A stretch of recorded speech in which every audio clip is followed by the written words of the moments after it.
If you've always wanted to write a book, somebody's probably already talked you out of it. It's not easy.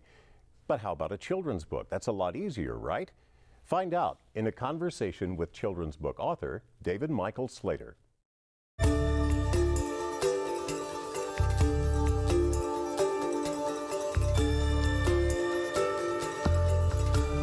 Some people deal with rejection better than others do. Reno author David Michael Slater has developed creative things to do with rejection letters. He literally has hundreds of them. But he's not here because of failure, but because of his ultimate success. Thanks for joining us, David. Thank you for having me. Appreciate it. How many books have you written that have been published? I just hit number 22 the other day.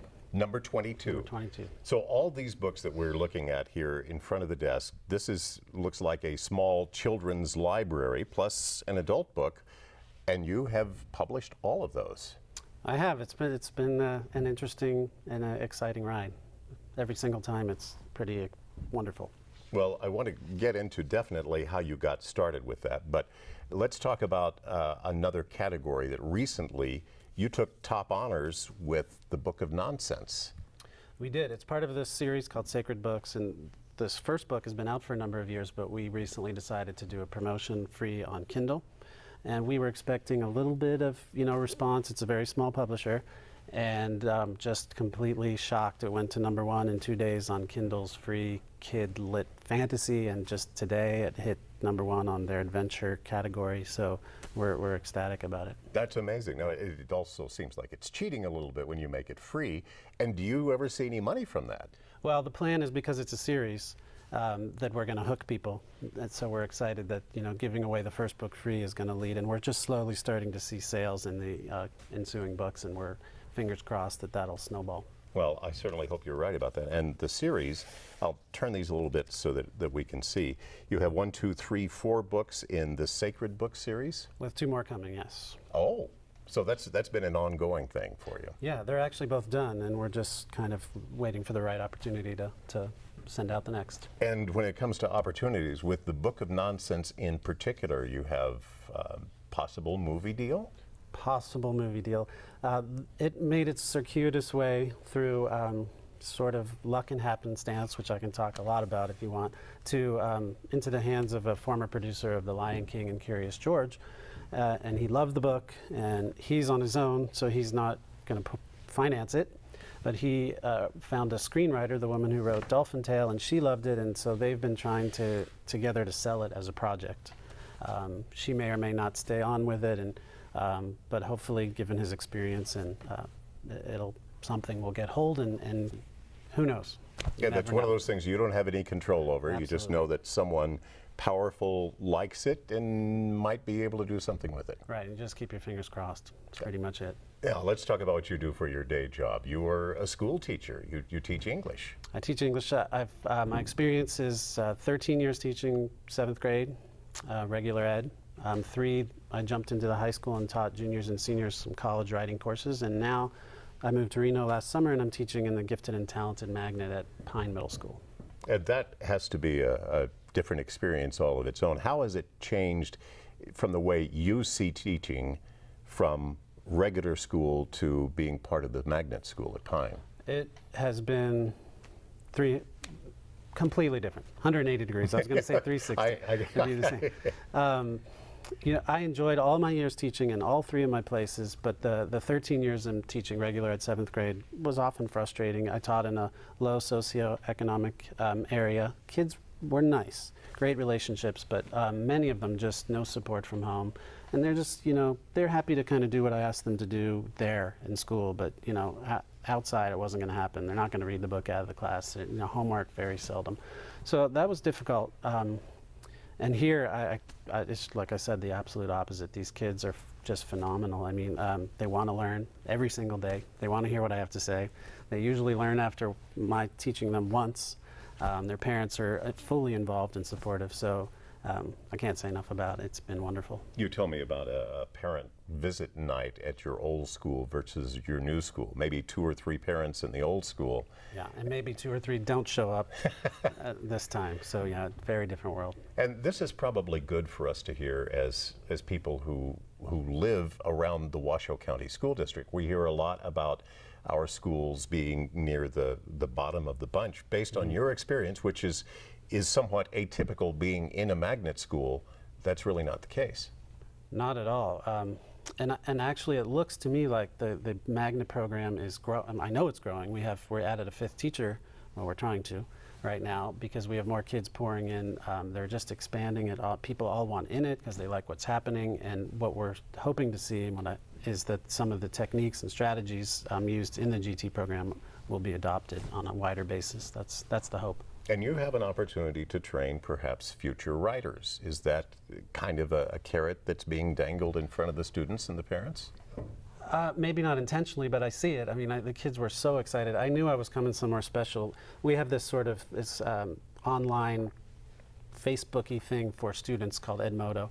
And before I got here, I was given access to it, and my kids were already telling me, Mr. Slater, can't wait to get here. I already ordered your book. I've read your book. And I knew, like I said, I knew it was coming somewhere special because my kids where I used to teach, they thought it was cool that I wrote a book, but, you know, and many of them said, when the movie comes out, we're there, Mr. Slater. But, you know, really 1 or 2 kids would actually read the book. That is, I'm sure that has made an amazing difference in your life. Now, what brought you to Reno? We came to Reno for our son to attend the Davidson Academy, which is another sort of self-contained magnet school for gifted kids, and it's kind of one of a kind in the country. And an amazing story in itself. How does a mild-mannered English teacher become a prolific writer? Slowly but surely, and with a lot of persistence, maybe pathological persistence, if you ask my wife anyway. I started off, actually I was not even an English major. I was a psychology major, but I did wind up in graduate school at Carnegie Mellon in Pittsburgh, where I'm from, and I thought I would do a PhD and teach English. And I had to write a paper, and I remember it was about Hamlet and some French theory on violence, and I had a good time writing the paper, but I didn't feel really comfortable that it was real scholarship. I kind of felt like I was making it up. And by sheer coincidence, I was taking a class called Realism, and I was given a book, bottom of the syllabus, read this other kind of different stuff. And it was a book by Argentine author named Borges, and he sort of invented a genre. Lots of his stories are, for example, a book review by a fake scholar for a book that was never written. And when I was done reading that, I thought, wow, that's what I'm doing. That's what I felt like I was doing, creative, making stuff up. And I didn't sit down at that moment and start writing books. It was actually a year later when I wound up in Portland doing a teaching degree, a master's in teaching, when I started to sit down and write stories in that kind of vein, using sort of scholarship as a vehicle to get in. So I didn't really know what I was doing, and I just started, and I just never stopped from that point. It seems like the tough thing in getting started is getting published. How did you do that? Well, I did not have, looking back, the strategy that I pursued I think is a smart one, and I now recommend it, though for me it was sort of bumbling into it. But starting with short stories, for example, is wise because you can just send them to a magazine. You don't have to send, if you write a novel like this, then you're going to send a letter asking someone to read it, and they're going to say no because you've never published anything, they don't know who you are, and the odds are just too low. And they get thousands of those things to read. Right. So I did get a couple of these first short stories accepted in completely obscure little literary journals that I had never heard of, and I'm sure 2 or 3 people ever read. But the value is far greater than the readership, because when eventually you're asking someone to read your book and you have a couple things published, that's just one reason for them to say, okay, maybe this one. So I was able to start getting requests, but as you mentioned, the rejection letters came quite heavy along the way. So it was really just a matter of persistence. And your first big book here, I say big, it's a little book, is Cheese Louise. Cheese Louise. The idea, where did it come from? So I'm driving along and with my wife in the car, and we were talking about a friend who was having some problems, and when we were done, I don't know why I said this, but I said, well, I guess what I meant to say is no one's perfect, but for some reason I said, well, everybody has holes. And for me, You know, I tend to hear myself and hear words, and if there's more than one way to hear them, I'll think about it. So my next remark was, geez, if you had enough problems, you'd look like Swiss cheese. And I thought, after that, maybe there's a Swiss cheese who thinks her holes are a problem. So I went home and I sat down and I wrote the story, and then began the long process of collecting rejection letters on it. Now, about that rejection letter process, one of the things that David does is to make presentation to potential readers and future writers, kids in school. And here's a look at what he had to tell the students at Hunsberger Elementary, I believe it was, about rejection and rejection letters. Okay, see that, everybody? Does that look like a lot of paper? Everything in there is a rejection letter. Not just for Cheese Louise, for a lot of things. Okay, I heard someone say there wasn't a lot, so I'm prepared for you. There's more. Okay. There's more. You're not a quitter. Ah, they're starting to fall apart. They're so heavy. Is that enough rejection for you? No. All right, fine. There we go. There's more, but I didn't bring them because I'm going to get a hernia. So there's a lot of rejection. How do you deal with that? People ask me that a lot. I think there's a couple of answers. One, I got enough encouragement early on along the way. You know, so I did have a sense that there were professionals out there who thought my work was good, decent, even if they weren't accepting it. Occasionally, most of those rejection letters are form Xerox from the intern somewhere, but sometimes they would say, you know, really enjoyed this, or I loved it, but it's really not what we publish. So those kind of things helped. Second, I go to the bookstore and I read the books on the shelves, and I'm often not all that impressed. And I think I can do at least as good as that book. So how did it get on the shelf? And my answer is this just incredible persistence, which in my experience generates eventually some kind of luck. Well, in fact, one of your messages to the kids that you talk to is that you make your own luck. Make your own luck, right, exactly. And I tell them the story with Cheese Louise that eventually I got a call. It was published by a Vancouver, BC publisher called Whitecap Books, who mostly do cookbooks, actually. I got a call from the publisher after he had read it, and he's on the phone with me, and he says, David, and I tell the kids, I promise you, I swear this is what he said. He said, David, I just read Cheese Louise here, and we all loved it. I want to publish it, and you'll never believe it. And I say, what? He tells me, I have dreamt my whole life about publishing a book with vegetables in it. So I pause there, and the kids usually take a second before they're like, that's weird. And I say, isn't that odd? Do you think I knew that? And they realize I didn't know that, and that it was just a matter of luck. And I'll even sometimes point out that maybe someone else in that office that day would have opened my story, you know, not been dreaming of vegetables, and there's my rejection letter, and maybe I'm not here now, you know, 15 years later with these books. So all throughout this process, luck has been involved. But again, I really feel like I generate it just from being persistent. And being persistent and sending it to publishers you never should have sent it to. Why send it to a publisher of cookbooks? Exactly. And sometimes, see, I don't follow the typical advice, and I do not discount the typical advice, which is do research, find exactly the publisher most likely to want to publish your book. I absolutely advocate that. But that's where a lot of people stop, I've discovered. And my technique is more of, excuse the violent image, but I have the machine gun approach, you know, because what I started to do is just started looking far and wide. And most of these books here, these 12 that are the smaller hardbound, that resulted from my accidentally querying a publisher that did not at the time publish fiction at all. So I didn't know that. I mean, I'm busy, I'm multitasking, I'm teaching, right? I'm a dad, so sometimes my research is not, you know, fine. So they called me as well. They're called Abdo Books. It's a school and library publisher, and Jim Abdo called me in my classroom and said, well, great timing, that query, perfect timing, because we're just about to launch fiction for the first time. What do you got? You know, so here's what I got. And he calls back six weeks later and says, we want to do 6 of them. And then they wound up doing another set of 6. So again, a little bit of luck and a lot of pushing. Okay, let's talk about this, the premise I started the show with. Is it easy to write children's books? I don't want to do the research involved for something of historical significance, but I can write a children's book. Mm-hmm. Is it easier to get published that way? The children's book market as a whole is smaller, so in that sense, yes, but there are still a minuscule percentage of the books that are submitted get accepted. So, you know, I guess no.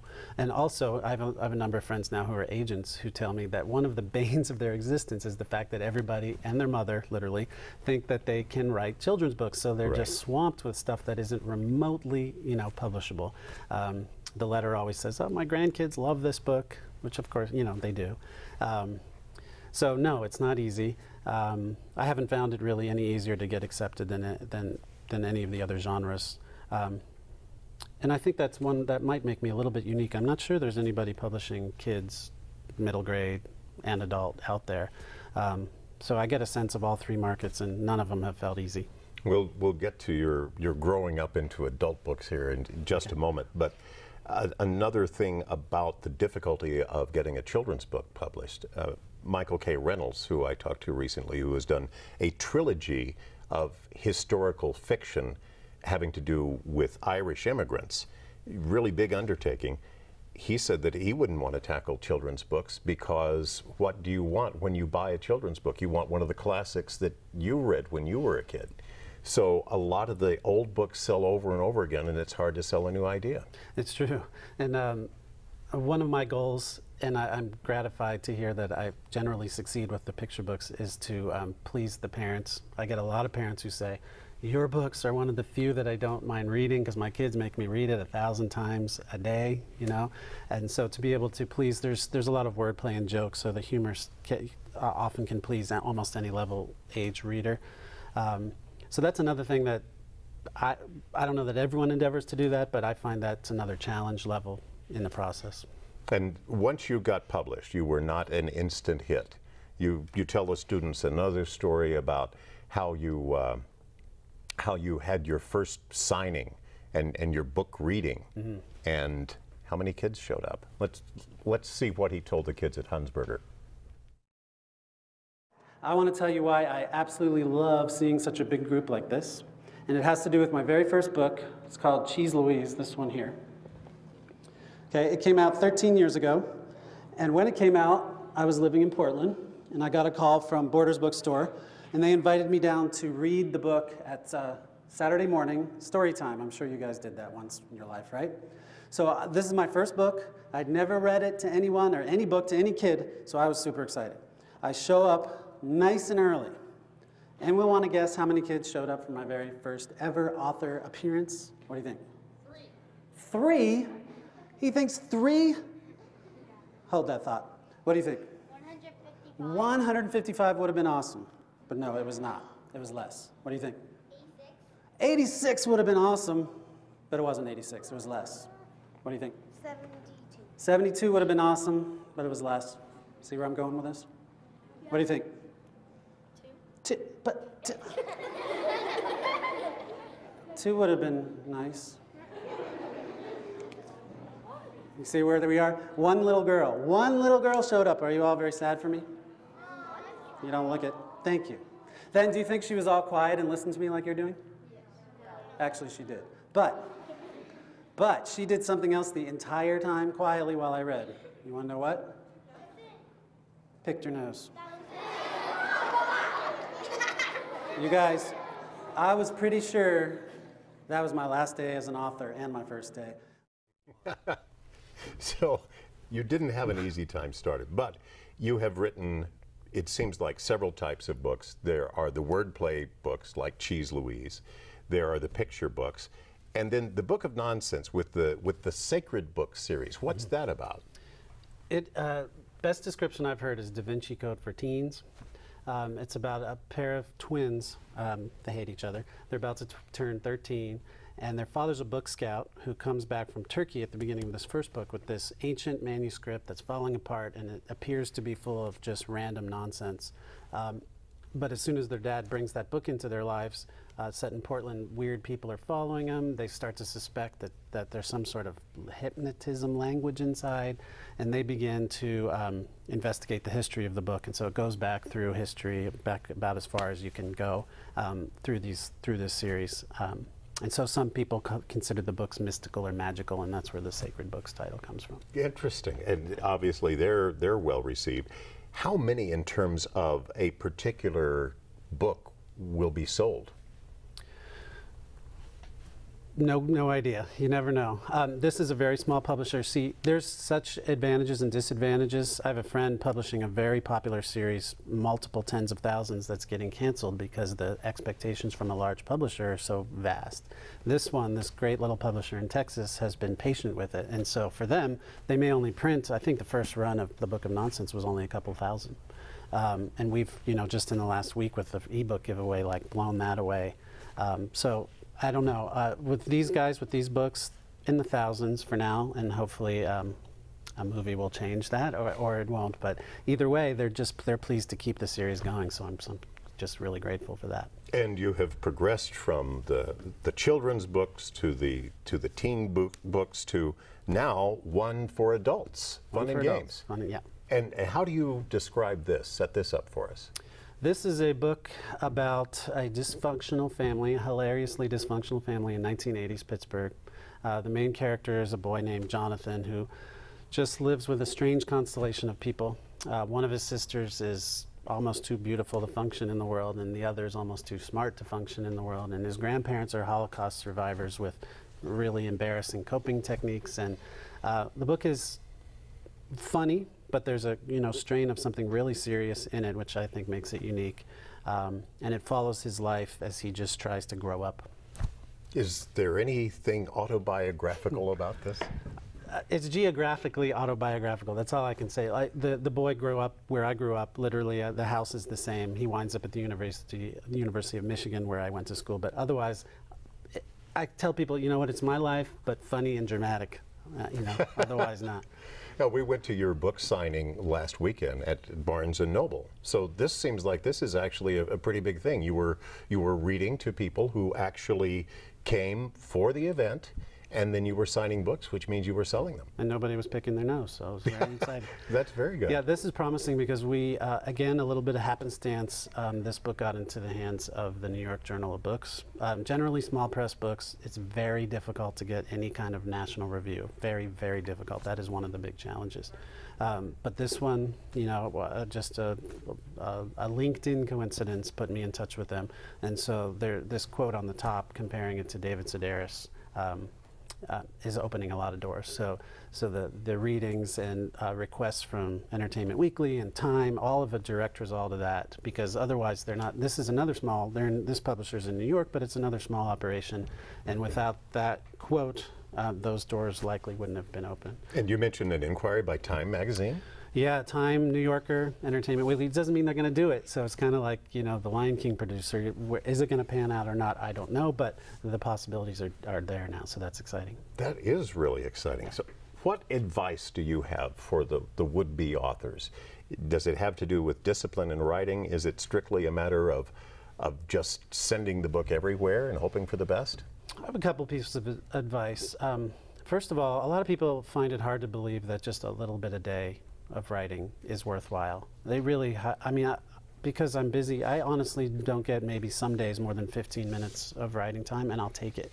And I try to tell people that I repeatedly have this amazed moment where I'll open my computer and I'll see 60 pages of a draft, and I genuinely don't know when the heck I wrote that, because it was just in little pieces here and there for the most part. So convincing people that, first of all, is important. And then just second, that persistence is honestly as important as talent. I mean, there's many books out there I know that are wonderful that never got published because the person quit after one rejection letter, or did get published and no one ever found out about it because the author refused or just couldn't do any sort of marketing. So being prepared to do a lot by yourself and realizing that actually writing the book, hard as that is really not even the hardest part of getting your book out into people's hands. Can you support yourself yet? Is your habit self-supporting? I will not be quitting the day job anytime soon. That shatters a lot of illusions. I would think, wow, if I'd written that many books that were published, I'd be living up at Tahoe and just living the life. I find that kids are amazed by that. Kids are just shocked. At the end of most of my presentations, I ask the first question. I tell them, I know you all want to know this question, and probably you're too polite to ask, so I'm going to ask myself first, and that is, can you get rich doing this, right? Mm-hmm. And then I pose it to the kids. I'll hold up a book and say, these are expensive these days, like $18, right? So I say, kids, all right, if you wrote it, Now you can't have all $18. You get that, and there's some of them sort of. Okay, and I explain, well, the illustrator is going to get some. Oh, okay. The publisher is going to get some. They paid to make it. The bookstore. So they're with me there. And then I ask, hands up, what's going to be fair? And I get from $17. But most of them will settle $8, $9. They think half is fair, and you wrote it. And when I tell them that, okay, when you go to the store and buy, you know, Cheese Louise or the board book, I will be getting 50 cents. And they, like, jaws drop, and they, you know, they're ready to, like, fight for me, which I appreciate. Which I appreciate. So no, you know, I explained to them that you may be able to list the authors that are making millions of dollars because we know those few, but most authors, they're working a day job. And 50 cents at a time, though, you're getting that. Exactly. Our guest has been, well, actually, I've promoted him as an author of children's books because I think a lot of us have an interest in children's books specifically, and he's certainly written enough of them. But Fun and Games proves that he's an adult writer as well. David Michael Slater is also teaching our youngsters to write.